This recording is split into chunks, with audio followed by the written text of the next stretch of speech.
Okay. Hello, hello YouTube Live. I believe I am zooming okay. a meeting. Oh, but I need to mute this. Okay, so I think I'm ready to go. So what I'm going to attempt to do is kind of give you a first-hand experience of what it's like to operate a Flex with the SmartSDR for Mac. And this has been about 3 weeks in the making that I started putting this stuff together. So what I'm going to do is I'm going to share my screen.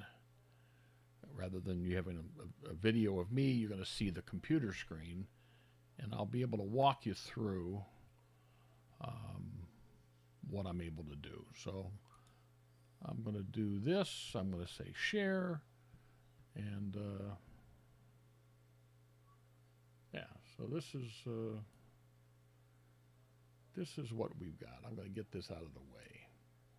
I'm going to get that out of the way. So, and I think the screen that we're sharing is right here. So first of all, the thing you're looking at is Mac Logger DX.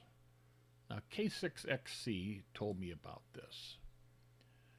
So I'm not going to turn everything off because that would be silly, but I'm going to first show you this panel, and this panel. This is the Flex interface. So as you can see, we're on 15 meters. And I've been working 15 meters for a while, so I'm going to, and with FT8, and here is the FT8 panel right here. So what I'm going to do is I'm going to switch the radio, which the radio, by the way, is on the other side of the room. I've got a camera that's connected to that, but I think when I'm showing the screen, I believe I want to just continue the show to screen. So this is completely integrated. Now they also have a logging program, which is a basic. I want to bring that up, just the log book, and these contacts get automatically logged, and you can see that I haven't run them in a while on this log, so I'm going to start, and so this is going to populate names for a lot of this, and this is only for today. I'm going to go back 7 days because of UTC times and stuff. There'll be more people that'll get populated this way. You can see that, you know, the names got all populated there. So anyway, and then I'm going to upload the contacts. This is to LOTW. Now they've already been uploaded from the other logging software, and I'm going to get any confirmations that I've gotten, and probably add those. You can see some of that stuff turns green. I'm going to go to QRZ. I'm going to upload the contacts there, and this is a manual process for the logging program that's built into the SmartSDR for Mac. Now, it's all integrated, and it also works very similarly on an iPhone or an iPad, and anything that you worked on one gets transferred to the other, and that's kind of nice. That is not quite as elegant with the other product, but that's okay. And then we could do club log, and we can do EQSL, and we'll get all that done. Okay, and now we're going to get this out of the way. We're going to turn off this logging program, and I'm going to move this panel back to the other screen, and you can see that we're still on 15 meters. Now I'm going to take, and so watch the readout here where it says 21074. I'm going to change that to 20 meters. Boom. So now it's 14074. This has been turned on, the RX, and you'll see this starts getting populated. And and this should be, because Japan was coming in pretty good on 15. I've got the beam kind of pointed in that direction. But we're going to wait. So what you're seeing here on the colors on this top panel, you're going to see those that are kind of grayish. Those are things I've already worked. These are people that are calling CQ. I've already worked them. They're already in my log. The green ones are people I have not worked. So we're just going to do this easy. We're just going to throw out a CQ. So I'm going to do CQ. I'm going to turn on the transmitter. You can see that this is the radio panel here. So you can see that the antenna tuner's been bypassed because we don't need the tuner. The amp right here is turned on. That's the Power Genius XL. I'm driving it with about 12 watts of power. We're now sending out a CQ. So this is obviously unrehearsed, and we'll see what happens. You can see this panel. Now the signals are starting to populate in the 20-meter band. And these little feeds in the waterfall, which is below here, and these little spikes, these are people that are operating, and their call sign is identified. And that's me right there transmitting. I'm going to get that out of the way. And if this works the way I hope it will, although it's not as crowded as far as the band is that I'd like it to be to give a really wonderful demonstration. But it's going to be what it's going to be. And if not, we'll go back to 15 meters, because that was hopping pretty well. Anyway, there's not a lot of activity here. Well, here's a Japan station right here. So rather than CQ, I'm basically going to connect to him, or attempt to connect to him. He's a minus 12, which is a pretty good signal. This software should work people down to about a minus 24, 25. So there's a lot of signal to noise room for that. And boom. So he saw me. I'm a minus 4. He's a minus 10.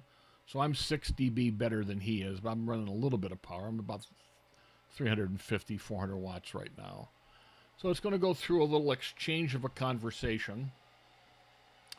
And that's where it's red and yellow here. So that's the signal report.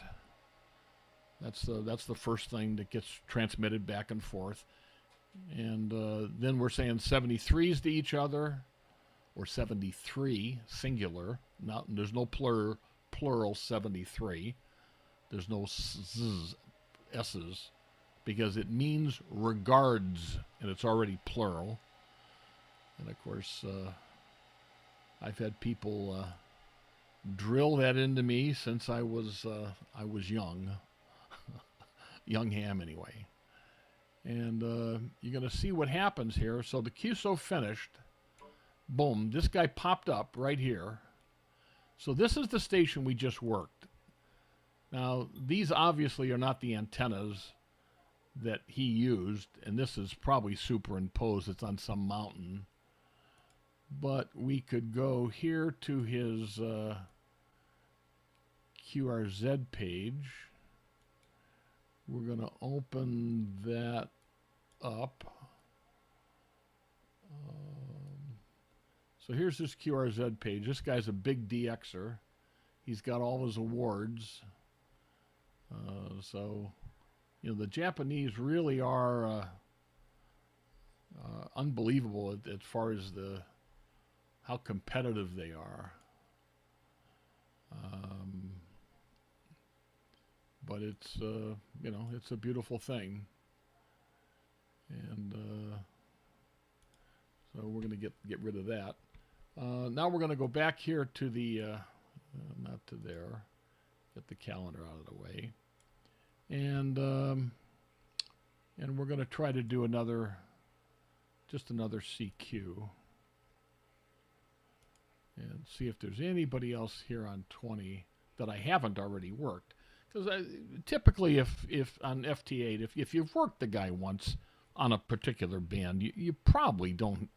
You're not probably going to work him again, because you're trying to work every man, woman, and child on the planet, I think, is what you're attempting to do. Yeah, this is not as wonderful of a demonstration as I had hoped, to be candid with everyone, but it's real world, and the last couple of days, it might have been earlier in the day, but man, I was running the JAs. That's the Japanese, just nonstop. It was just one right after the other, after the other, after the other, and then Thailand would come in, South Korea would come in, China would come in, Philippines would come in.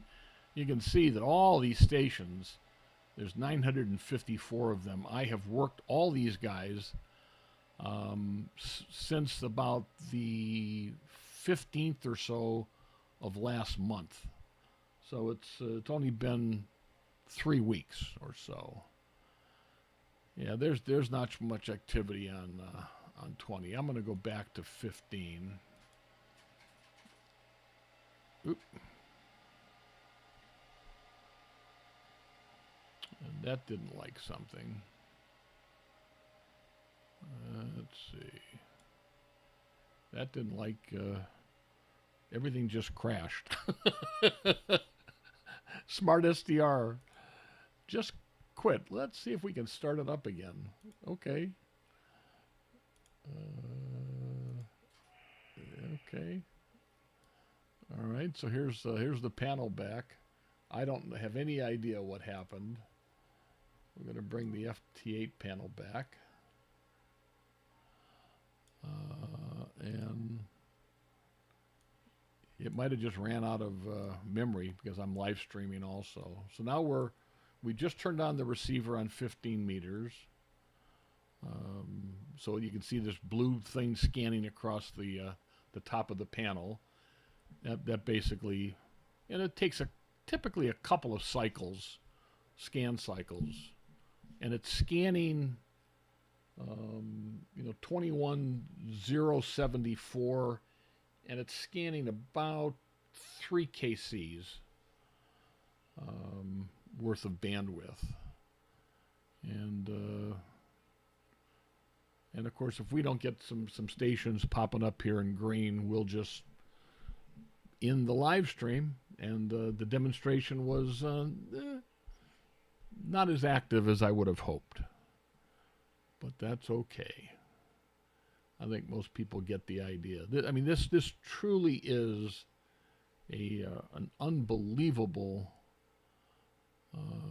So there's K6ANP, Alpha Nancy Papa, and of course he's CQing DX, and we in 6 land are not DX to him, so we're not going to try to connect to him, because he's working JAs, so we don't want to disrupt his fun, because that wouldn't be appropriate.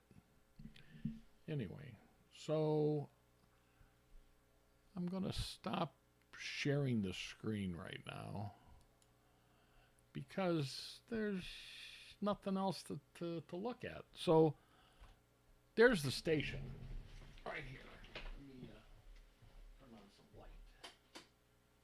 So the radio that's here, or the computer that's here, which you can see right here, this computer is basically talking to this radio right here.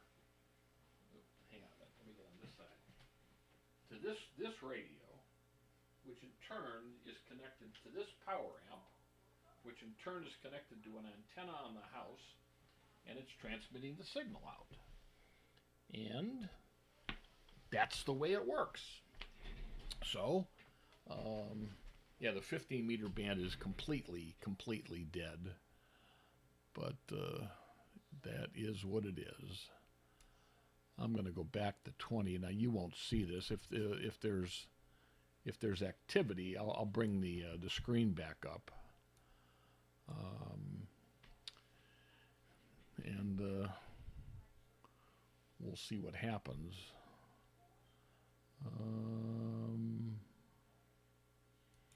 So let's see if there's any YouTube people that are... No. Pin chat. I don't think anybody knows that I'm here. So, but that's okay.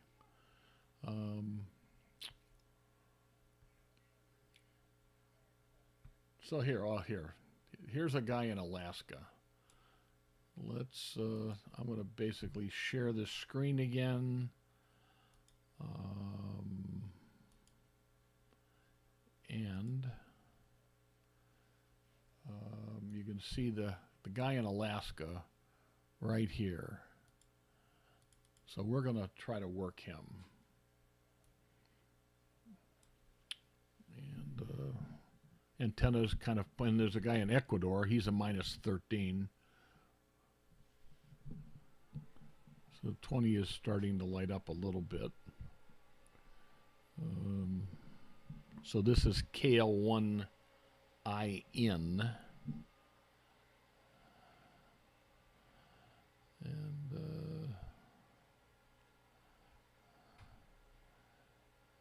And so he just worked a JA. He said 73 to him. I should go to him next, I'm guessing. And we'll see if he takes the bait.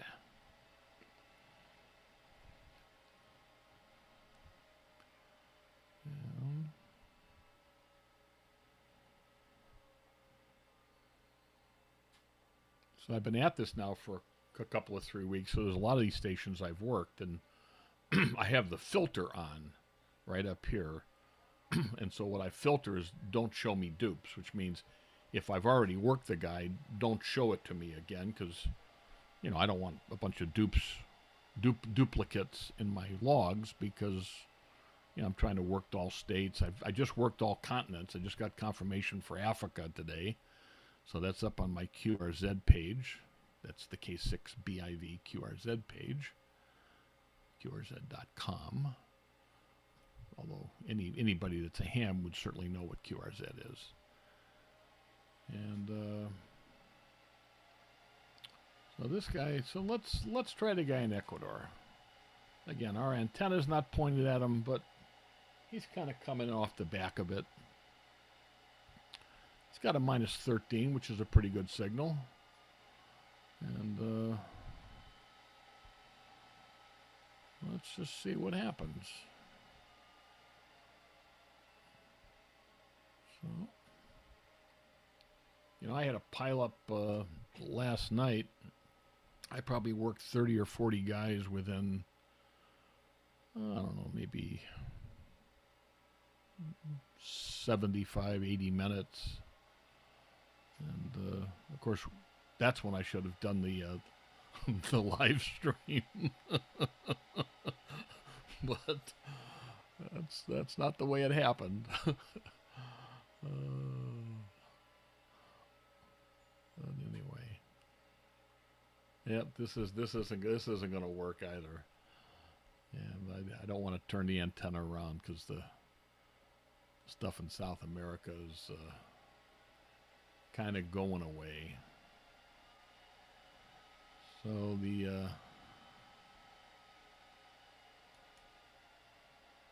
so for instance, if you want to see where your signal reached, I showed Chin this just so in the last 6 hours, let's say 20 meters.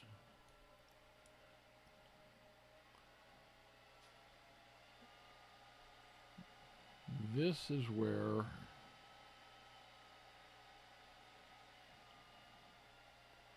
so all of these things that have got a timestamp on it,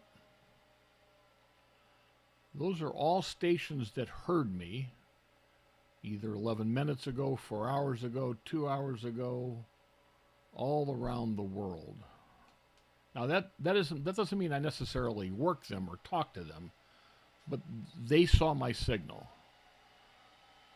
So you can see Europe is pretty much closed down at this point in time. But all through the South Pacific, through Asia, all through South America, all through North America, up to Alaska, obviously, 2 hours, 3 hours, 13 minutes. That's probably the guy in Alaska that we tried to work. It'll give you what kind of antenna he's got. It'll give you a lot of data. It is a very very nice website. That's pskreporter.info. pskreporter.info.